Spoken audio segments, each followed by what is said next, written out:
سبحانه وتعالى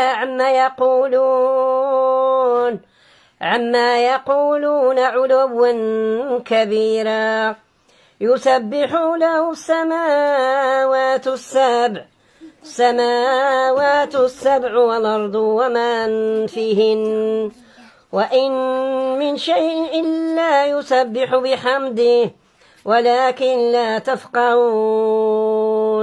لا تفقهون تسبيحهم إنه كان حليما غفورا. وإذا قرأت القرآن جعلنا بينك وبين الذين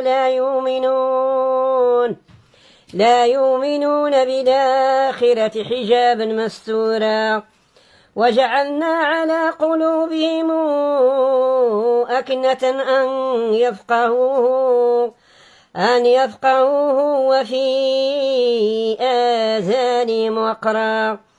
وإذ ذكرت ربك في القرآن وحده ولو على أدبارهم نفورا.